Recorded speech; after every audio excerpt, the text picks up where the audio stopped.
Hello everyone, welcome along for those of you who are joining the live stream with me tonight.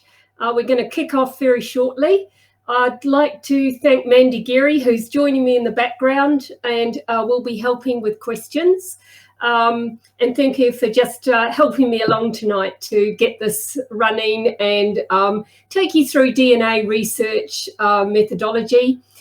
For those that don't know me, I am Donna Rutherford. I think most of you in the group probably know who I am, although you may not have heard me speak live before. Usually, if you've seen me speak live, my hair is somewhat shorter than this. As we know in lockdown, it's pretty difficult trying to get a haircut, so we'll deal with that. We're going to kick off. If you have any questions, please put them in the chat. Mandy will be monitoring those, and we'll start looking at questions near the end of the presentation. I expect this might take us close to an hour. I'm going to try and keep it to about 45 minutes. I don't want you all to nod off, so we'll do what we can, and it will be available for watching later. So without further ado, we'll kick off.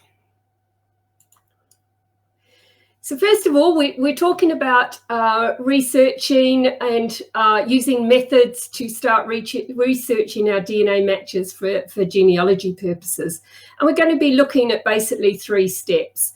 As we go through, first of all, I'm going to just give you a very brief overview of DNA concepts. We're not doing a beginner's talk, so I'm not going to spend a lot of time on that.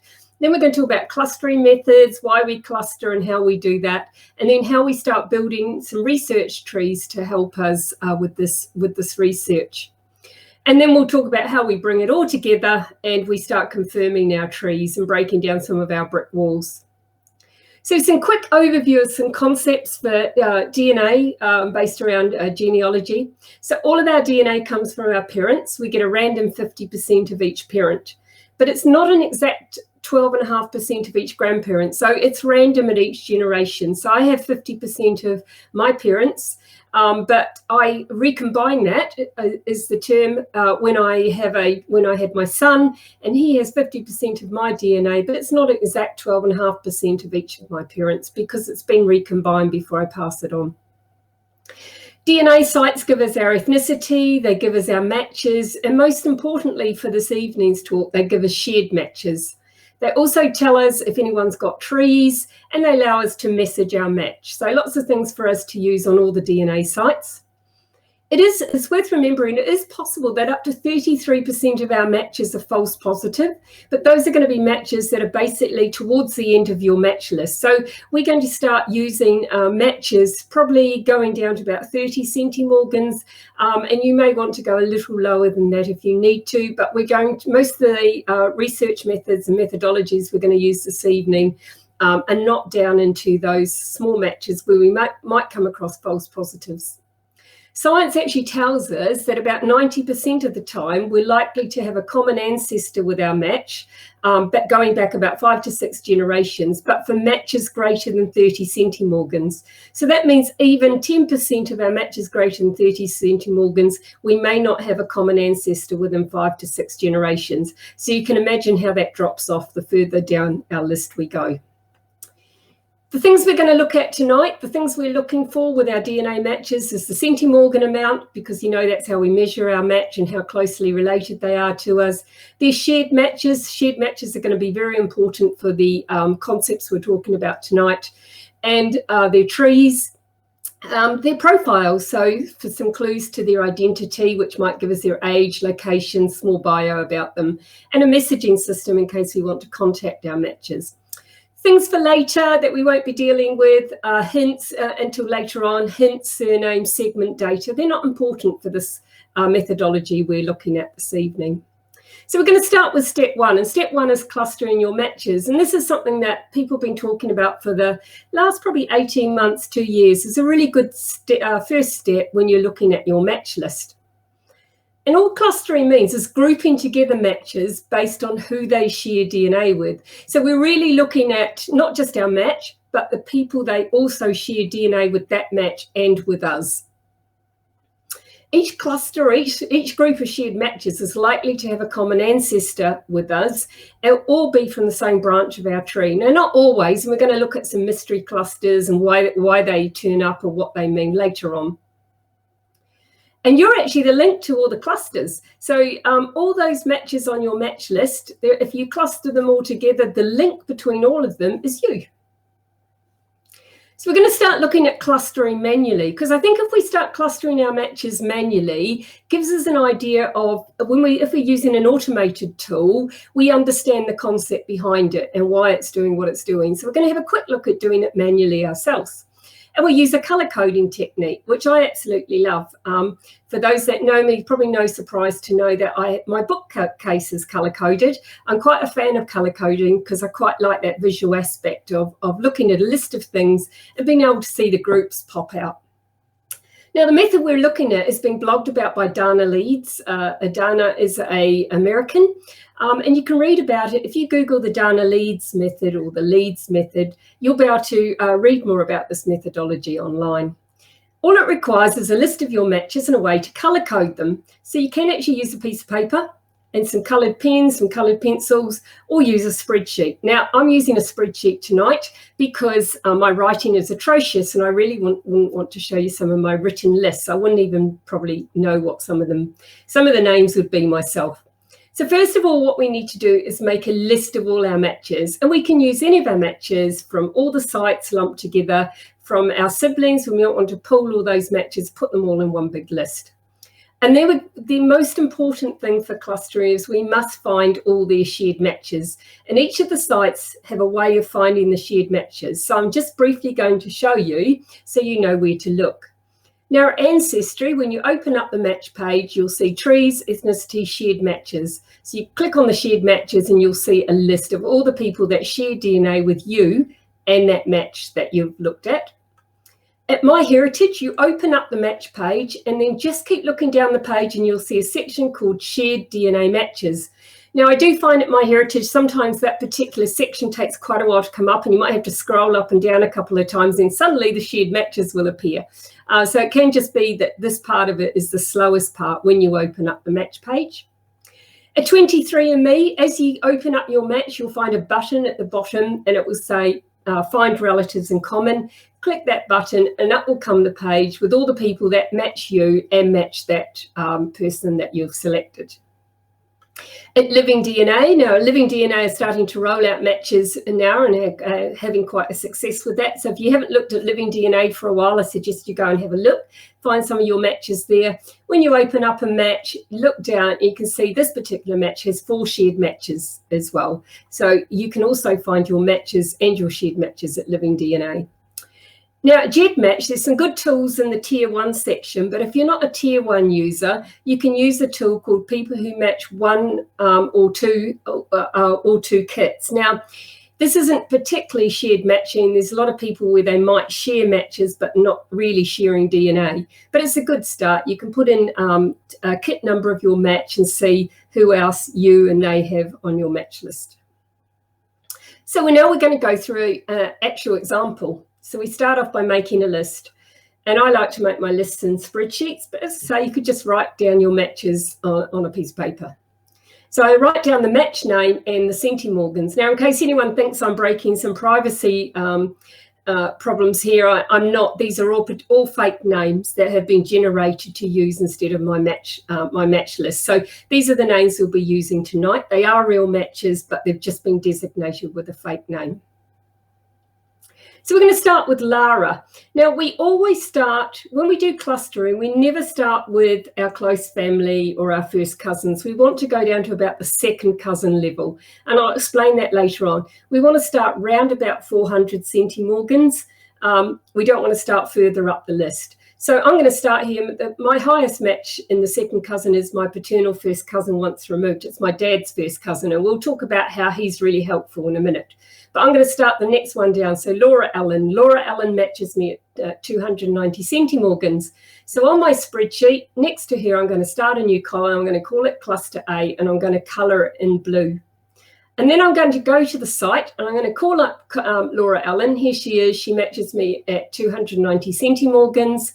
And I'm going to call up all her shared matches. So she matches with R. Fraser, Sophie Porter, Naomi Collier, etc. So I'm going to go back to my list, and I'm going to colour each of these people on my list the same colour as Laura. So I now know I've got all my matches, and I'll keep going down. I'll go down to probably about 40 centimorgans, maybe a bit lower. And we'll talk about the minimum and maximum later. But I just go down all those shared matches down to about 30 or 40 centimorgans and just colour them all blue on my list.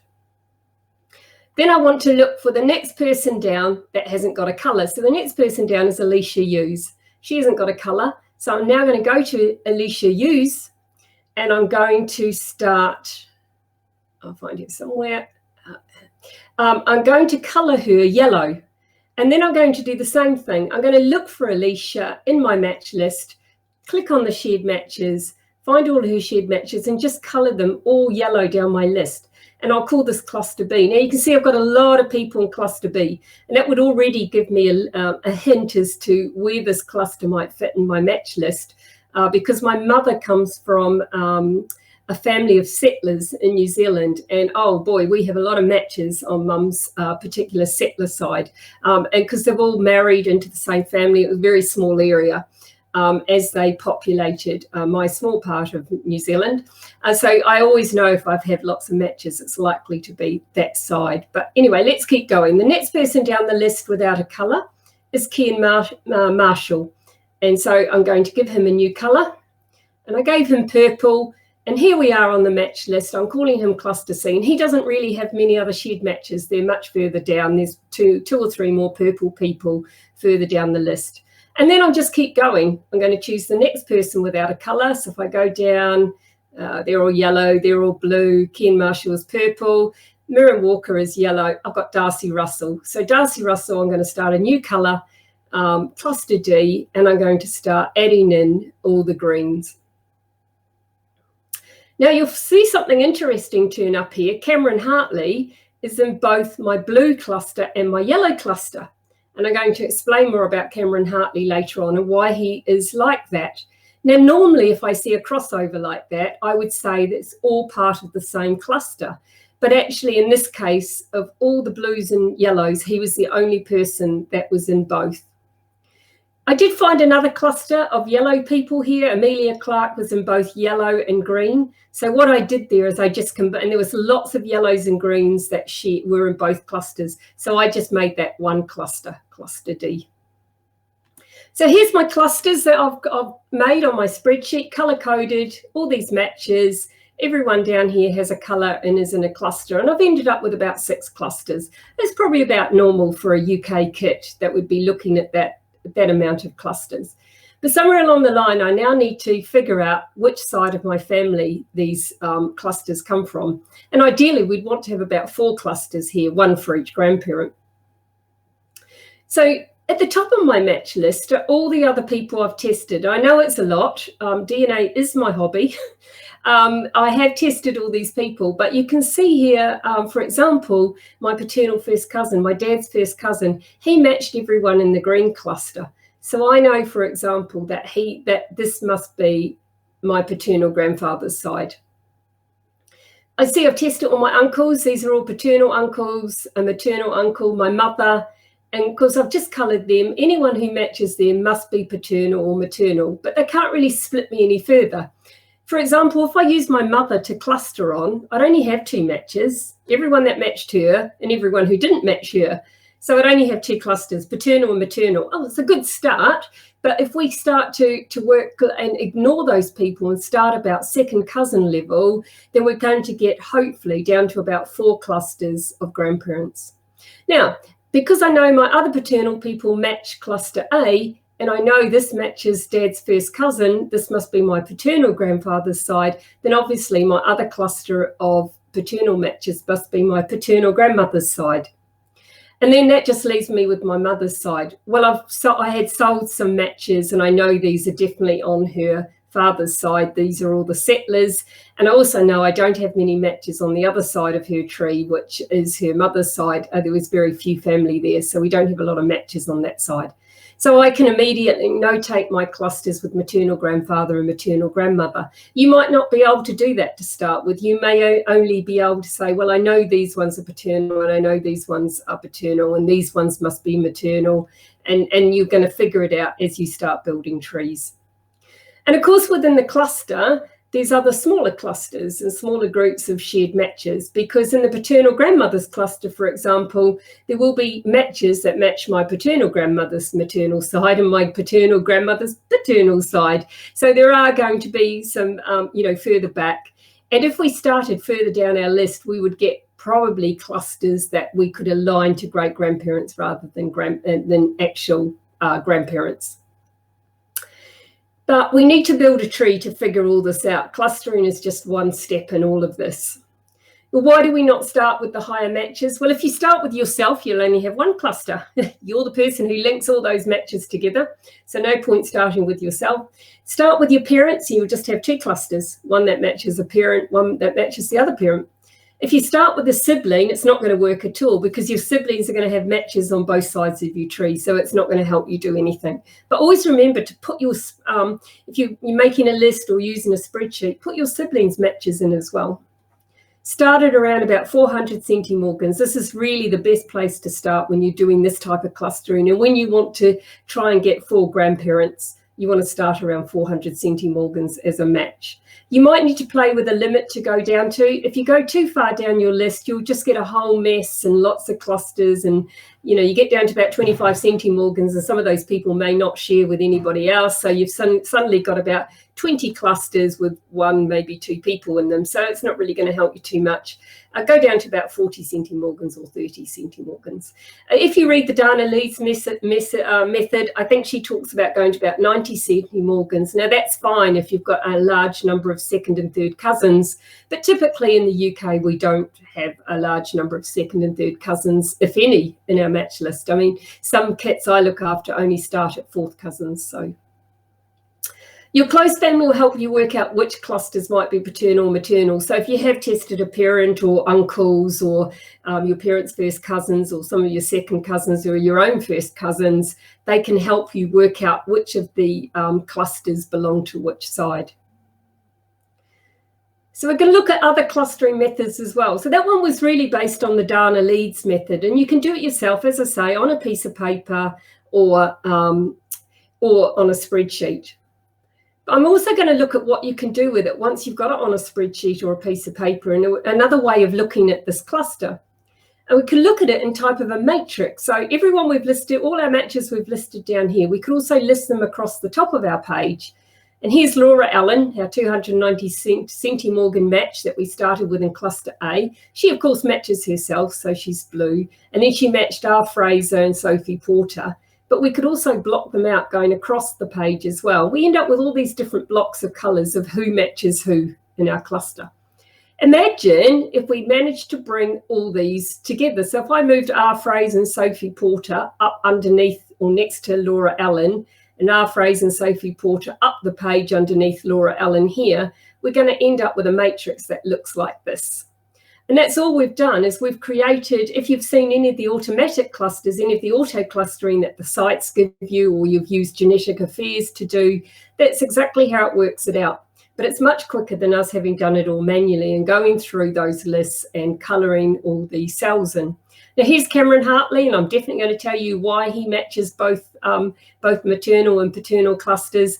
But you can see here, I just put him in grey, and that's exactly what the auto clusters do when you're doing it automatically from the sites. Anyone who matches 2 clusters will be a little grey square on your cluster. Now we can also avoid doing clustering in that way, creating a whole list in colour coding. If we're at Ancestry, we can just do all our colour coding using the coloured buttons and not write it down at all. And we start by just, here we go, Laura Allen again, 200 centimorgan match. We give her the blue button. So we can create these groups at Ancestry. We go edit add group. We've got a whole lot of colours to play with.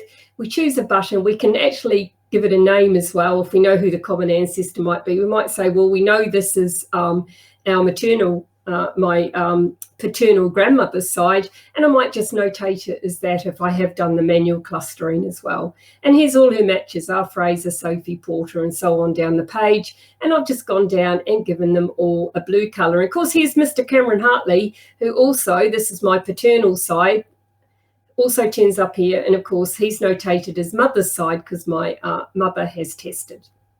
And again, I'm definitely going to tell you how he turns up there. So, of course, I can color code them like this without making the list. If I'm using Ancestry, I can create this cluster just by using the colored dots at Ancestry. And I know people like to use the colored dots for all sorts of things. Sometimes they might just, you know, they might be from the same location or might have the same surname in their tree. But I would encourage you to use shared matches as the way to do your color coding at Ancestry.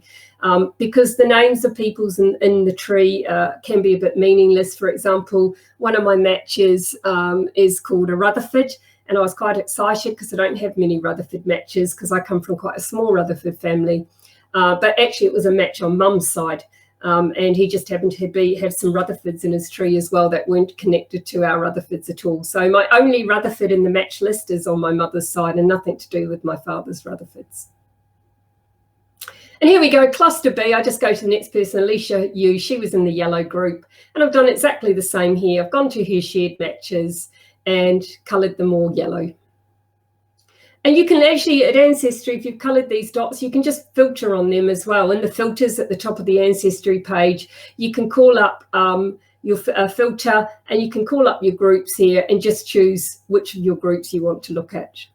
And you may just call this group cluster B. You can go back and change the colours and the names of your groups anytime you like. But if we don't want to do anything manually, some of the sites allow us to do auto clusters.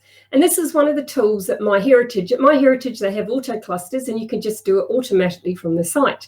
And all you have to do is open up the DNA tools at MyHeritage, click Explore, and it will come up with a little box for you to generate your auto cluster. Now, this has been developed in conjunction with Evert Jan Blom, who we call him EJ. And EJ is the person behind Genetic Affairs. So if you're using the Genetic Affairs site, the technology that EJ's developed is what we're using here at MyHeritage. So we open it up and we just click Generate. And after we've clicked Generate, it will tell us we've started the auto clusters for you. And then it's going to email it to me. And I can go back to doing some DNA research somewhere else while I wait for the email to arrive. Sometimes it can take a while. Sometimes it can just be 5 or 10 minutes, and sometimes it might be half an hour or an hour or more. But your auto clusters chart will email it to you. So it's a lot quicker than writing a list and color coding everybody. So when the email arrives, there'll be 3 files in it, something that you can open up in your browser, a spreadsheet file, and a README file. And if you open the README file, it will say your auto cluster analysis was generated using the thresholds that they're using at the time. And at the moment, they're using 400 centimorgans as the maximum and 30 centimorgans as the minimum. And that's what I was suggesting we do if we decide to do it manually. And here you can see it's exactly the same as what I generated on my spreadsheet or on my pad of paper if I started color coding with pens and pencils. And all these people in grey are the people that fit in 2 different clusters. So I would guarantee almost that this blue cluster here, there's a lot of people that also match into my big cluster, and they're probably somehow associated. The big cluster is all my mum's settlers family that I was talking about.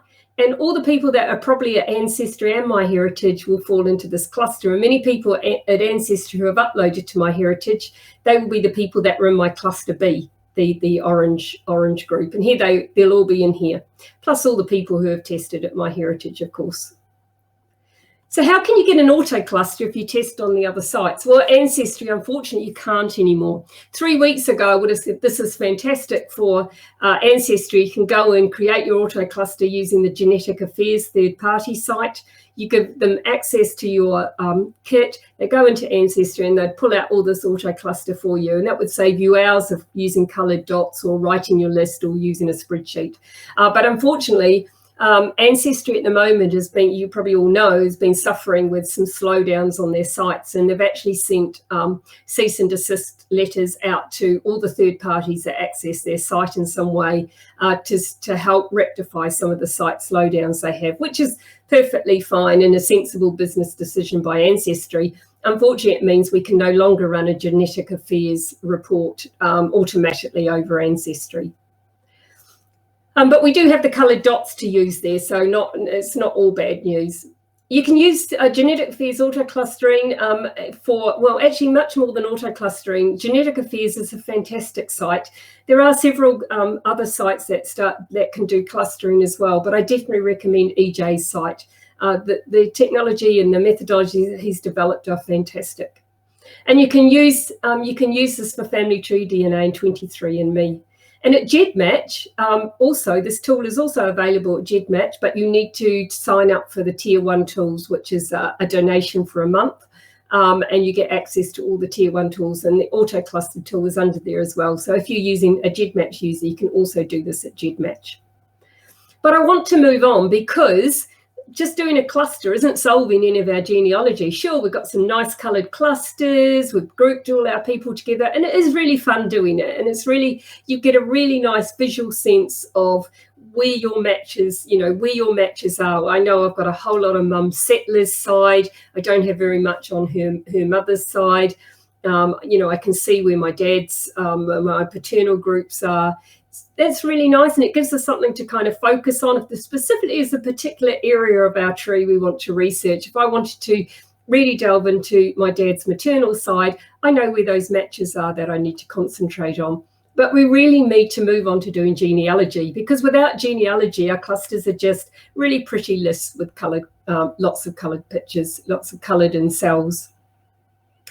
So now we've got all our clusters, we need to find out exactly where these people fit in our tree. That's the whole aim of this. So to do that, we have to build a tree. Now, I build just one research tree, and the reason I do this is I like to keep things quick and dirty for this type of work, right? We're trying to work fast. We don't want to spend days, months, years building a tree for just one match. I mean, that's not going to get us anywhere very fast. So we do things in a quick and dirty way. And it's just like, say you want to buy something new this month, you might scribble down what your ingoings and outgoings are for the household over the month to see if you can afford to buy something in that particular month. You might just quickly write it down on the back of an envelope, and that would just be a very quick and dirty calculation to see if you've got enough money for the additional spending you want to do. So all sorts of things can be, people say, we'll just do a quick and dirty something. And we use this to describe the research tree we're doing. And it means we're not delving into, buying certificates unless we really have to. This is just accepting hints, copying things, just, doing a bit of sleuthing to figure out who people are, which we'll talk about in a bit more detail. You can do this research tree or these quick and dirty trees just with a pencil and paper, or you can use a tree building tool that you like, whether it be online or offline, however you like to build trees. You're looking to work fast. You need to keep this tree well hidden, because you're probably going to put stuff in there that, might be wrong, might be confusing. And you could do all sorts of things. You might write some notes that you certainly don't want to accidentally make public. So if you're using Ancestry to do this, you need to make sure not only that it's a private tree, that it's also unsearchable. If it's searchable, it'll come up in the index, and you might have people in there you don't want coming up in an index. So just make sure you click on unsearchable as well. And I use this tree, I just make one big research tree. In fact, I call it my sand pit because I like to sort of play in it. And I use it, that's actually what I call the tree. It's called Donna's sand pit. It's completely hidden, no one will ever find it. It's private and unsearchable. And I use it like a workspace. I put copies of things in there, photos I've found, information I've found, all sorts of things. So it's almost like a journal or a notebook, but it's in a family tree format. And I can just attach things as pictures or write notes on anyone I like, knowing that no one is ever going to see it. And I find just doing one big tree is better than hundreds of trees. And the reason for that is I started building a tree for every single one of my matches. And I'd come to the point where I'd find someone, and it might be, I don't know, Bob Williamson. And I know I've seen that name somewhere before, and I think, aha, Bob Williamson. I've seen him in another matches tree. I'm onto something now. And then I look at hundreds of trees I've got at Ancestry. I have absolutely no clue which one Bob Williamson was even in. So now I keep them all in one big tree, and I'm going to show you how to put people in as floating people. So you can just build all these trees all in one place. And you'll start to find, hey, I've seen him before. Look him up in the tree, and there he is, and he's connected to another match, and you've suddenly made a connection between your matches. When you start making these connections between your matches, we call that triangulating the trees. And if you can triangulate trees together, you're starting to figure out where you fit in. So when we're creating this research tree, if you're using a family tree tool, you need to know how to add people as just floating, so not connected to anybody else. It's easy if you're doing it on a piece of paper, you just start a new piece of paper and they're not connected to anyone. So I'm going to take you through an example of how to do that at Ancestry. And I think probably many of you on the call do know how to do it, but for those that don't, I'm just going to show you. So let's start with Laura Allen, and remember her, she was our 290 centimorgan match. That was the start of our blue cluster B. So I actually have someone in my tree called Start here. That I just do that because I'm worried if I just connect somebody as a sibling to somebody else in my tree, I might get called away, the phone might ring, something might happen, and I'll just leave someone attached to a sibling and never find them again. But if I leave them attached to Start here, it doesn't matter. And in fact, I would set all my matches up as a sibling to Mr. Start here. Mr. Start he's not really even a Mr. He doesn't really know yet. He's not sure what he identifies as, but his parents are a question mark and a question mark. So I've attached Laura, and I'll attach the other matches as siblings to Start here. So then I will open up the profile. Here I've got Laura Allen set up now, and I'll open up her profile and I'll click Edit and then Edit Relationships. When I open up the Edit Relationships, here's the question mark mother and the question mark father. And I can simply hit this big cross and they're no longer connected to Laura, and Laura will just be floating around in the tree. And so she's just there floating, ready for me to start building out her tree to work out how she's connected to me. So firstly, how she's connected to other people in the cluster as well. Remember, you might want to try and find them again, because if they're floating around the tree and you've forgotten to put them in there, you won't know how to find them. So I use the suffix field if I'm building my trees at Ancestry, and I just put DNA, usually the centimorgan amount, or something in the suffix field or something in the name field, so I can quickly find them again if I want to, because there's nothing worse than having matches just completely lost in your tree. At Ancestry, you can also use the tree tags if you're using their online tool, and then you can just call this a DNA match, and then you can quickly go and find all your DNA matches in your tree. Otherwise, they could be lost in this research tree, lost in the sand pit forever. So now we're going to start building the tree. So if we start building the tree for Laura, there's lots of things we can do. We can copy trees, we can copy hints, and we can build out partial trees. Remember, this is all completely hidden, so it doesn't matter if we copy something that's wrong, we'll just delete it and start again. Now I'm quite lucky at the top of my match list. This is the cluster that is Mum's settlers family. And oh boy, there's a lot of people in this cluster, as you've seen. But the good thing is a lot of them have already built trees. So you can see this person has 67 people in their tree, 3,627 people in their tree. So I can just copy those. So I just put those into my research tree. I'll have a look at the trees they've attached to their DNA, and I'll just copy those people into my research tree. And I might immediately find that within here there is a common ancestor. And actually, Ancestry's given me some hints and said, you do have a common ancestor in your tree. But just be aware, if you put Mickey Mouse in your tree and one of your matches has got Mickey Mouse in your tree, Ancestry will find a common ancestor and expect that you're descended from the mouse family. Now, I'm pretty sure none of us are descended from Mickey and Minnie Mouse. So just be aware that a common ancestor is based on trees. If they've just copied your tree, of course, you've got a common ancestor. But they're really useful for hints, so always go and check them, and it will if it's found a path to you and it looks right, then you're on your way to confirming this is the right person. You see some people here have unlinked trees. Always go and look at the unlinked trees, because even though they haven't connected their DNA to it, they just might not know how to. But also be aware they might be it might be a friend's tree. So sometimes I have copied, if I started put Bethany Flynn into my research tree, made her floating and started building her tree and used the unlinked tree, I may find it sends me down a whole rabbit hole of a tree that's absolutely nothing to do with Bethany Flynn. So, but always look at them, because something is better than nothing. And here's Harvey Lyons. He's only got 7 people in his tree. So partial trees are great, because we're genealogists, we can just build on those. So, for example, Harvey Lyons, here he is. We're going to look at his tree. He's got 7 people. So I can look in his tree and say, well, there's some Macbeths in this tree, Perham, Mepham. None of those are my ancestors. I don't have any ancestors, but I do have some Robertsons, and Ancestry's helpfully coloured it green for me. But Robertson's a pretty common name.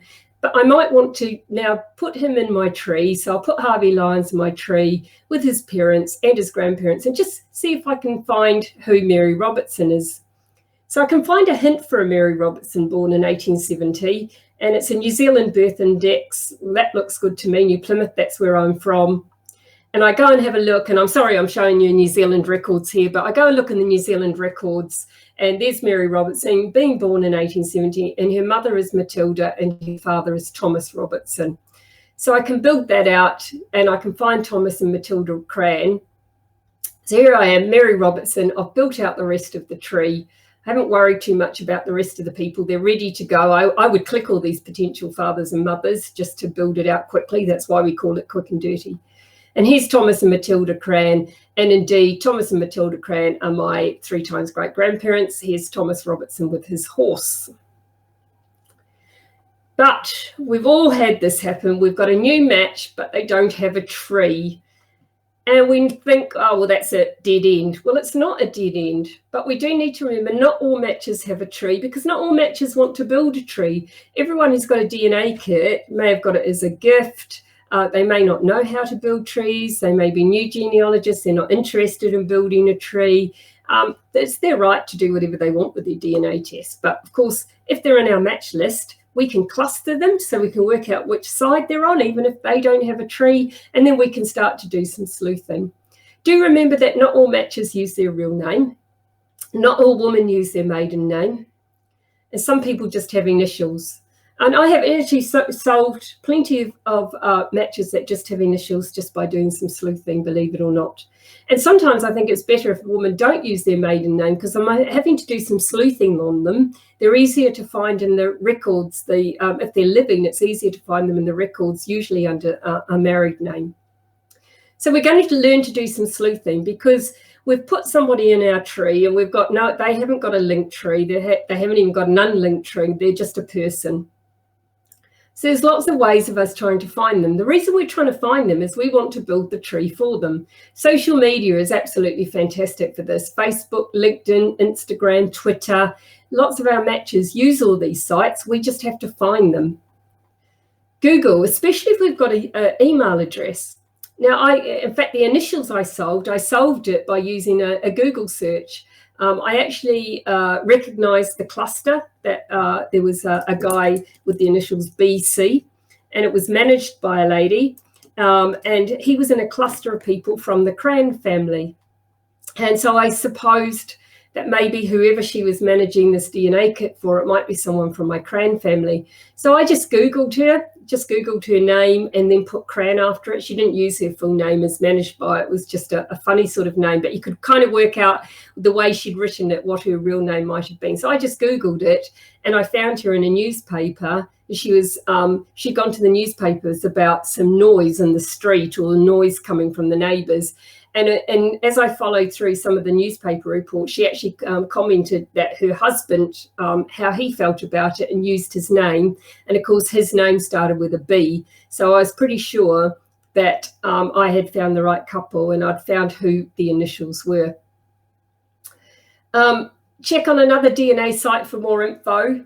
And also, because if they're on another DNA site, they've got another profile, and they may not have, if they've tested Ancestry, but they're doing all their research at MyHeritage, you may find that they've spent more time at MyHeritage and they've filled out a bio on there, or there's more information about them on MyHeritage. So just because they're on one DNA site, go and see if they're on any of the others. Now, if they're at Family Tree DNA, or if they've uploaded to GEDmatch, you've also got their email address, and email addresses are really good. If you Google those, you can find out all sorts of things. People finder sites are really good as well. Records, so once you find, if you found somebody, you're trying to work out who their parents are, you might find them at FreeBMD, Family Search, all the subscription sites as well. Search them all for trees. Some people who don't put a tree on Ancestry might have a tree at Genie or at WikiTree or somewhere else. You just don't know until you go looking. Obituaries are absolutely fantastic, especially dealing with a match in America. Some of the American obituaries are almost like a family novel. You start looking through those obituaries and it's got who the person's parents were, where they were born, and all their children as well. So obituaries can be a fantastic place for information. Facebook groups are really good, especially location-based discussion groups. So I belong to a group called You Know You're From New Plymouth When. And in that group, it's a public group, and in that group, people are putting school photos, they're talking about their parents, where they lived. These are great for looking for people. If you can find them on Facebook and you can go to these location-based groups, you may find some of the people you're looking for in there. Company directories, somebody owns a company, and always keep checking. So the man I found, Mr. Cran, B. Cran, I found out what his first name was. Actually, I found his first name and I was really excited. I'm like, right, I now know who BC is in my match list. And but the problem was I could never figure out who his parents were. And I just kept checking. And 2 years later, lo and behold, I just thought, oh, I'll go and do another check on BC because he was really annoying me. I couldn't figure out who he was. And his sons had put a family tree online for a school project, put it on a public site, and I suddenly had his parents and his grandparents. They still didn't fall into my tree, but a quick bit of genealogy soon filled out who the next generation was, and then that led them directly into my tree. So I solved BC. It took a couple of years until all the information was available via Google, and through Google I worked out who he was. And all the stuff that I'd collected, you know, the newspaper reports, that just all stayed in my research tree. I didn't put any of that sort of information public into my main public tree. That was all stuff I was using for researching. And that's why I call it kind of like a workspace or a research tree. It's just got all that stuff in there that it's not my place to make those things public. Think outside the box when you're sleuthing. So I'm going to give you some more examples. When I Facebook search someone, I use a name and a location. Now, particularly if I think it's one of my New Zealand searches, searching for John Smith on Facebook probably isn't going to get you anywhere. But maybe if you do a search for John Smith in Rutland or something, if you think you've worked out which location they might be in, you might be able to narrow things down a bit. Here's someone I was looking for, Cassie. I've blanked out her full name or her real name for privacy reasons. But I was looking for her name on Facebook and I found her, and I could tell it was her because her profile picture at Ancestry had her in front of a pink window, and her profile picture on Facebook had her in front of the same pink window but from a slightly different angle. But it was obviously taken the same day because she had the same hairstyle, the same jewelry and the same clothes on. So I knew I'd found the right person. I could easily match up the Cassie that I found on Facebook with the Cassie that was my match at Ancestry. The other thing is then once you've found someone on Facebook, start looking around Mother's and Father's Day, birthdays, you know, because if you want their date of birth, have a look and see when people start wishing them a happy birthday. And lots of people do have public stuff available on their Facebook and their friends list. Because if you're looking for someone, you're not sure it's the right person, you kind of know what their maiden name should be. Have a look in the friends list to see anyone with that maiden name is in their friends list. And here's another example. So Father's Day, this is me. On Father's Day, I put a photo of my dad who passed away quite some time ago with his date of birth and his date of death. Now, I did make that private on my Facebook, but lots of people make these sort of posts public. And so if anyone was sleuthing me and looked up Donna Rutherford on Facebook, they would then figure out who my father was, and they could probably start building the tree back from my father, especially when they know his date of birth and date of death. Check profiles on the site. So at MyHeritage, you might get an age and a location and a picture. At Family Tree DNA, you'll get a name and an email address, so you can go Googling on the email address. But if you look further down about me, this person said, I'm an identical twin, child of, and she put her father's name and mother's name. So if she doesn't have a tree attached, you've immediately got her father's and mother's name ready to start building out the tree yourself. And here's one at Ancestry. This person doesn't have their tree at Ancestry. They keep it on another site. And to protect their privacy, I've blanked out this whole bio. But in here, they had the parents' names and they had all the GEDmatch kit numbers for all the people that he was looking after kits for. So Google, remember also for Google, learn about advanced Google searching. There's lots of really creative type searches you can do in Google. So have a look at advanced searching and reverse photo search. So if someone does have a photo on site, you can reverse photo search them in Google by putting the photo up, and it will see if those photos are anywhere else on a site, and you might be able to figure out who someone is. Now, this might sound a bit creepy. We're starting to really sleuth around in people's personal information, but this is public information only. Test takers are absolutely entitled to their privacy. There is absolutely no way I go delving into anything that isn't public. And one of the things I always say to people, if you've managed to find out where somebody lives based on their Facebook or a people finder site, you should never drive round to their house, and certainly never drive round with a long lens camera and take a photo of them so you can figure out which side of the family they might look like. All those things are a big no-no. Test takers are absolutely entitled to their privacy. You're just using some what we might call genetic genealogy techniques to help solve the problem of no one having a tree. You're trying to identify your match. So we call these genetic genealogy techniques, but some of my colleagues actually call this using the dark arts. So perhaps there's a little bit of that in it as well, that we're using the dark arts to go sleuthing people and figure out who they are. And a lot of people just don't really understand that genealogists can uncover a lot of information. So that is our challenge, to identify our match, get them into our research tree, build out their tree and work out how they're connected to the cluster and how they're connected to us. So it's also good to just stop and pause. What do you have in your profile? Do you have information that will help your matches? Do you have your email address in a site that doesn't have email? So Ancestry, for example. Do you have a bio that's got your email address in it if you want people to contact you? And have you linked your DNA to a tree? So the aim of all this is to build this quick and dirty research tree. And the reason is to find the common ancestor quickly. That's all we're trying to do here, is find the common ancestor. Because once we start to find the common ancestor, the clusters are all going to start linking together. We're going to realize that the common ancestor of a particular cluster or a particular group of shared matches is our common ancestor. And we can start to figure out, well, where's that common ancestor in our tree? And we've confirmed our match, and we're starting to build up evidence that what we've got in our tree is correct. And we need to use sleuthing. We will have to use sleuthing in our work, because trying to identify matches that don't really have any trees is difficult without going sleuthing, looking for them. And we need to bring all this together.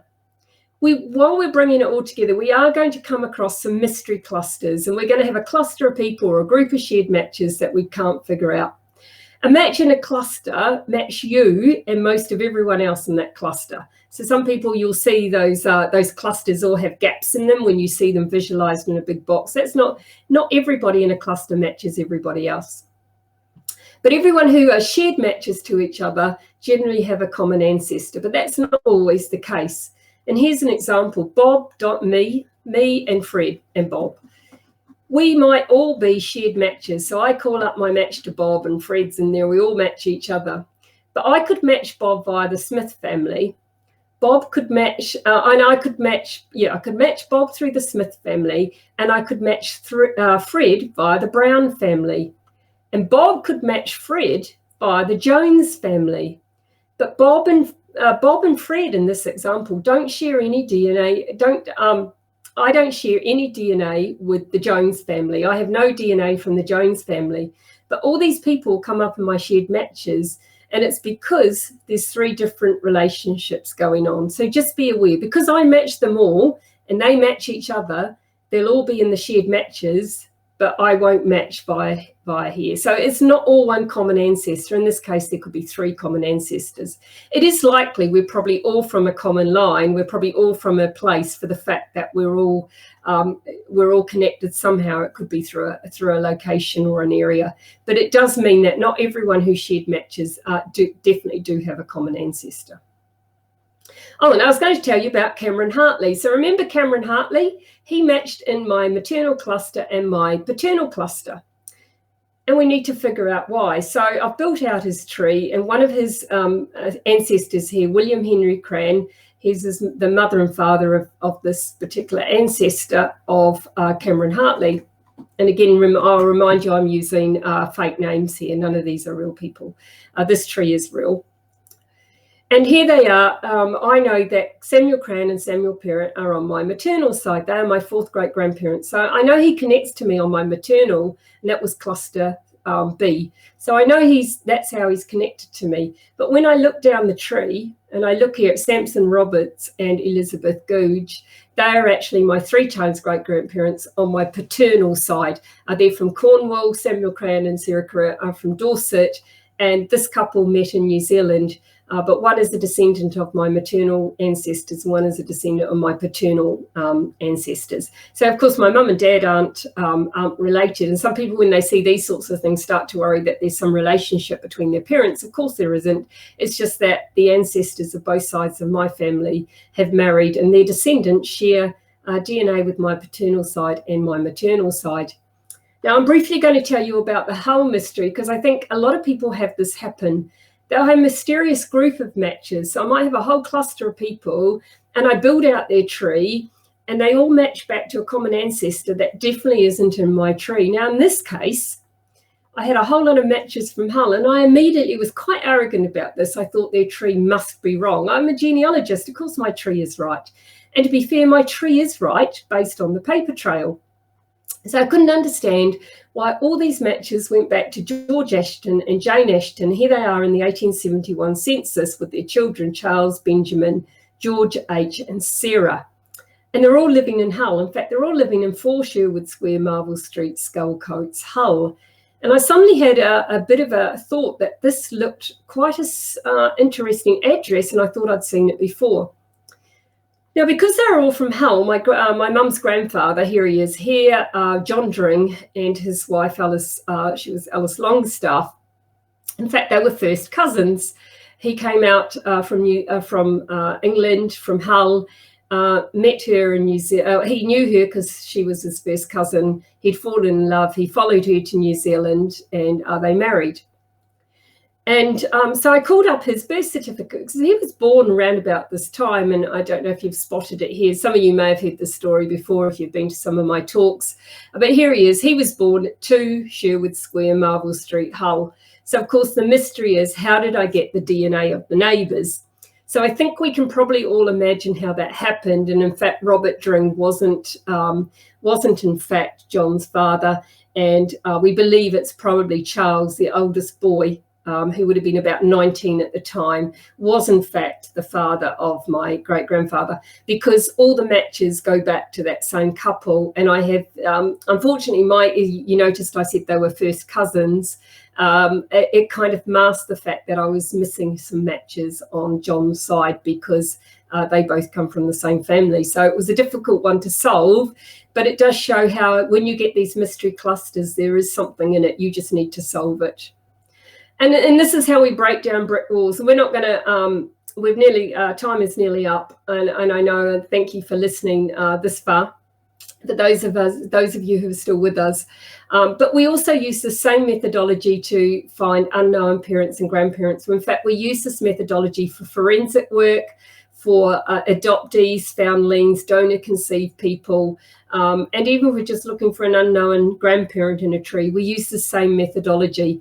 And what we're doing when we're doing that is we're always tracing forwards in time. So we build our clusters, work out the common ancestors, and then we look to see where the clusters cross over.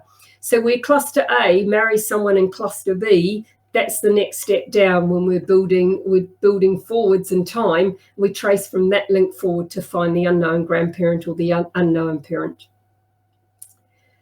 So once you've confirmed your matches and you've solved them and you've worked out where they fit in your tree, you may have found all the matches in the cluster and you've solved them all, and you can put them into your main tree, and you can check that there's a supporting evidence as to that connection. It isn't that your match has just copied your tree. There is supporting evidence that the line they match into your tree is the correct one.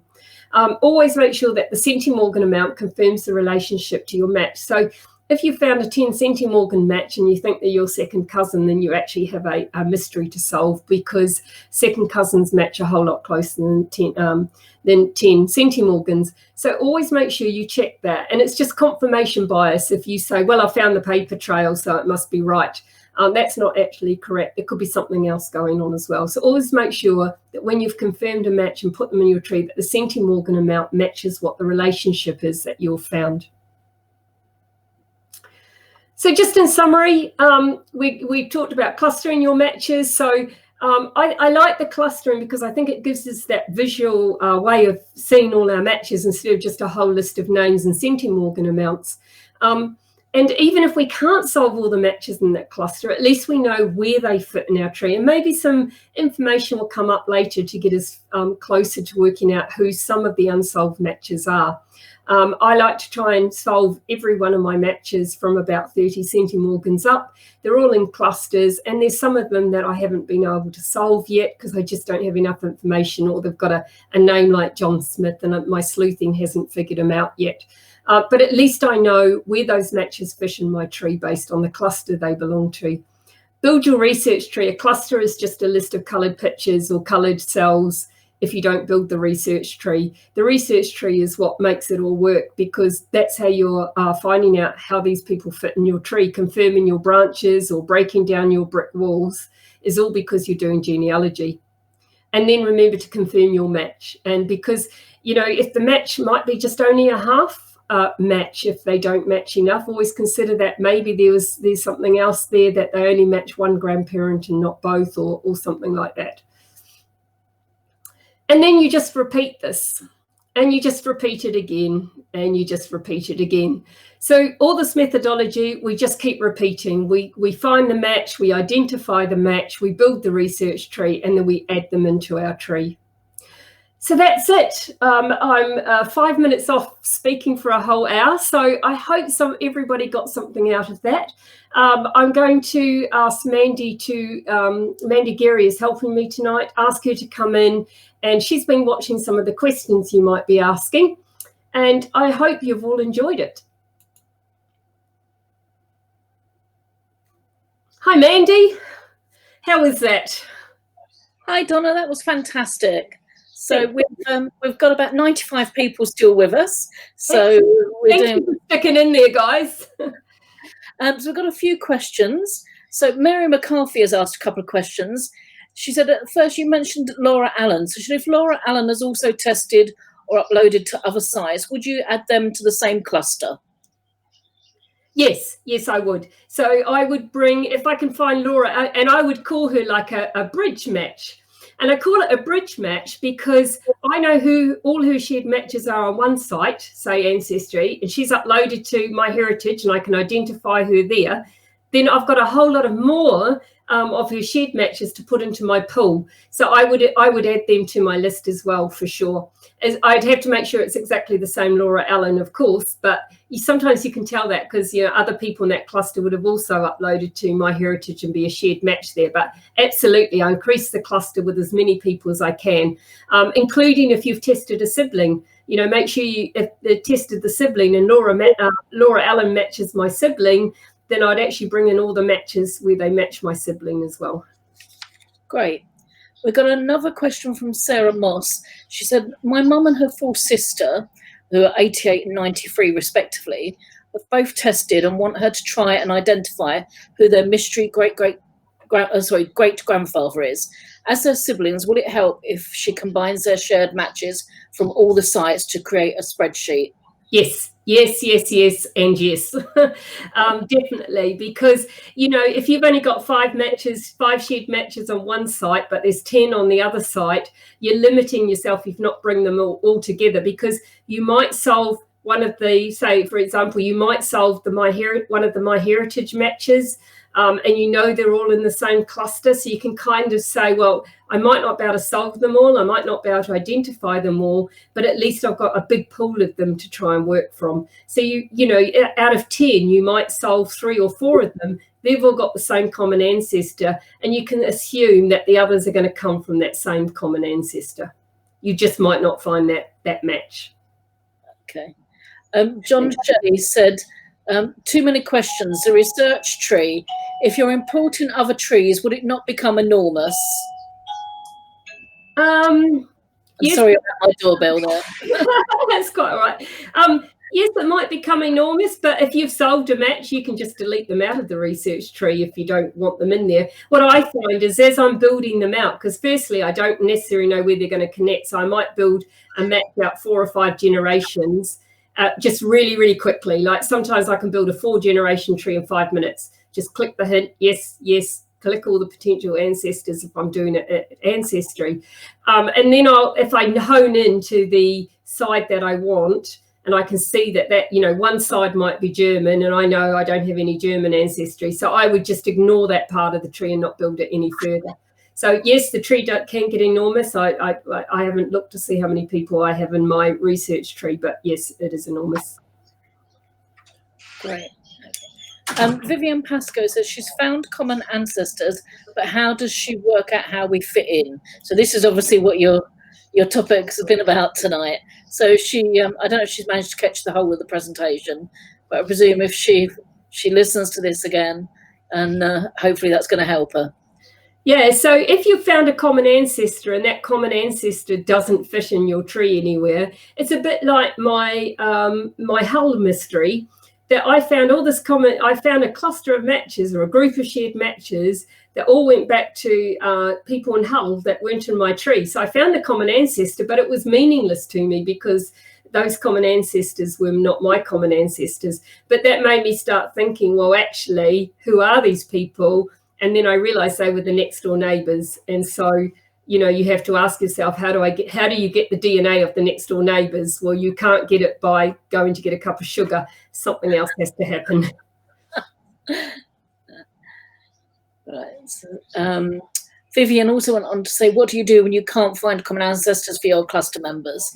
But I think that's we just touched on that, haven't we? I will say you won't be able to identify all your matches and solve them all. Some of them I've been trying for years. I keep persevering. The Mr. BC, I finally found him and got him into my tree, and he was just initials. So, that's doable. But some of them you might not find. John Smith with absolutely no other information. All you're going to know is that he fits on one side of your family. You might never know who that John Smith is. I'll obviously try messaging him. I didn't really mention that tonight, probably because I kind of think that's kind of an obvious one, but try messaging your matches. And if you do, keep it fairly simple. Don't send them a novel and say, can you tell us how you match me? Because they've got no idea and probably won't read it. Just ask them a simple question. I'm looking at my DNA. I'm a genealogist. Do you know who your grandparents are? And could you send me their names? And quite often people just will. And then you start building. So it's important to be specific rather than, tell me how we match. Yeah, very specific. Ask them a question. If you ask someone a question, they're more likely to reply to you because people feel like, oh, they've asked me something, I'll reply. Whereas, ask me a specific question. If they just say, well, where do you match? Go, I don't know who these people are. You just won't answer them. Okay. Well, I don't think we've got any more questions at the moment. So right. You've covered everything. Lots of comments from people saying how helpful this is, and thank you very much. But I'm sure you can read those afterwards rather than me read them all out for you. I will. I hope it has been helpful. It will stay in this. It will stay in the group now.